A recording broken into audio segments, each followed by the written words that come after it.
अब हम तुलसीदास जी के द्वारा रचित दूसरी व्याख्या का वर्णन पढ़ेंगे। उससे पहले हम शब्दार्थ देखते हैं।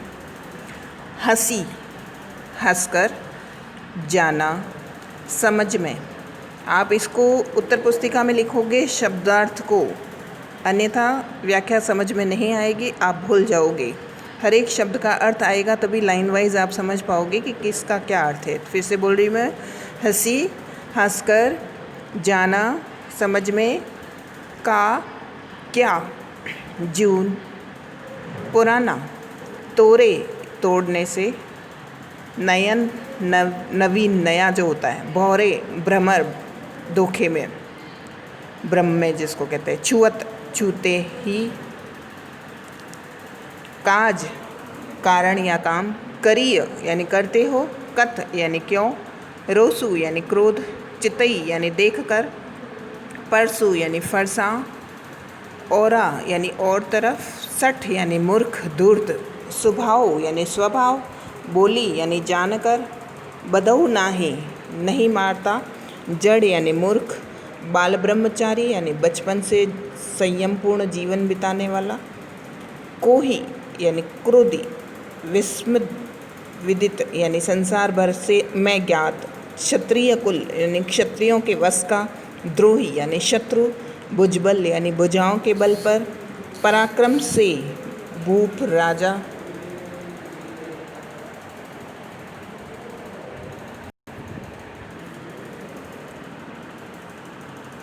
पराक्रम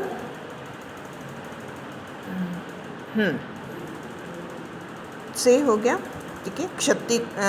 क्षत्रिय कुल यानी क्षत्रियों के वश का, द्रोही यानी शत्रु, भुजबल यानी भुजाओं के बल से, भूप यानी राजा, विपुल बहुत, महिदेव यानी ब्राह्मणों को, भुज यानी भुजा हाथ में, छेद निहारा यानी काटने वाला, बिलोकु यानी देख ले, महिष कुमार यानी राजा का पुत्र, राजकुमार यानी जानी, राजकुमार, जानी यानी मत, सोचबल यानी शोकमग्न, दुग्ध, करेसी यानी करे, महिष किशोर यानी राजपुत्र, गर्भन के यानी गर्भ में स्थित, अर्भक यानी भ्रूण बच्चे, दलन यानी नष्ट करने वाला, अति घोर यानी अत्यंत भयंकर। तो ये हुए इसके शब्दार्थ। अब हम पुस्तक से इसका अर्थ समझेंगे, व्याख्या समझेंगे।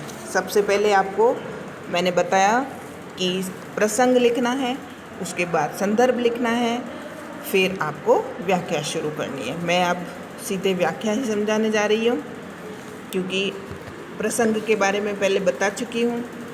संदर्भ का थोड़ा सा बता देती हूँ कि इसके अंदर जो है, इस व्याख्या के अंदर जो है लक्ष्मण और परशुराम के बीच की वार्ता बताई गई है। लक्ष्मण परशुराम की बातों से हंसते हैं और अट्टहास करते हैं।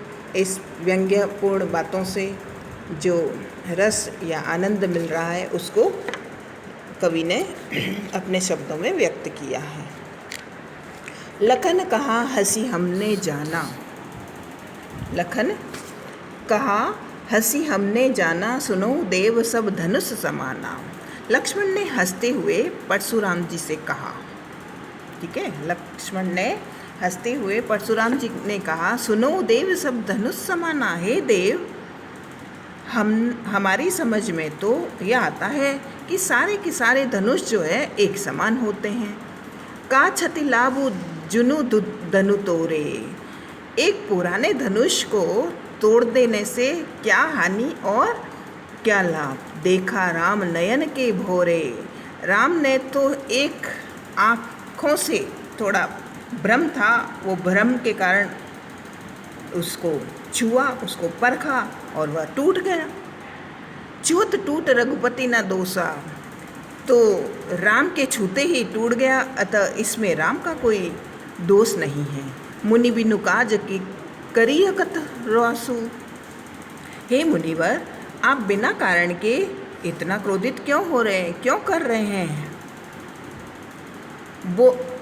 बोले चितई परसु की ओरा, लक्ष्मण की जब ये बातें सुनी तो सुनते ही उनका क्रोध जो है और अधिक बढ़ गया और क्रोध में आते ही उन्होंने परसु यानी परसा क्रोधित होकर के अपने परसे की ओर देखा और बोले, रे मूर्ख, रे सठ सुनई स्वभाव न मोरा।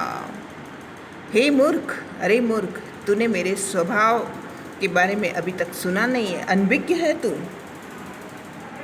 बालकों बोली बधऊ नहीं तो ही, मैं तो तुझे बालक जान करके नहीं मार रहा हूँ, तो मुझे केवल मुनि जड़ जाने ही मोही।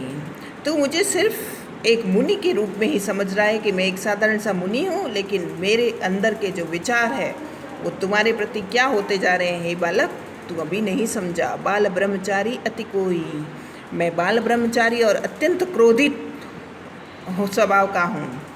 भीष्म विदेही क्षत्रिय कुल द्रोही, क्षत्रिय कुल का मतलब होता है क्षत्रिय कुल का, क्षत्रिय वंश का।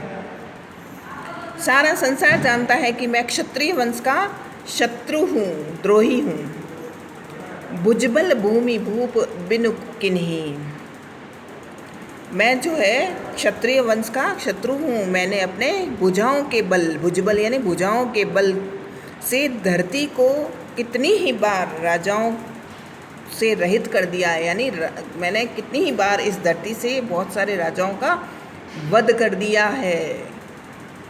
भीष्म विदित क्षत्रिय कुल द्रोही, इस जो है धरती से मैंने क्षत्रियों का कुल का नाश कर दिया है। भुजबुल भूमि भूप बिनु किन्हीं, मैंने अपनी भुजाओं के बल से कई सारे राजाओं को इस भूमि से धराशाही कर डाला है। विपुल बार मही दे वन की दिन ही, विपुल बार तो अब बहुत बार, अधिक बार मैंने राजाओं को के राज्य जो है इस भूमि से हटा दिए हैं।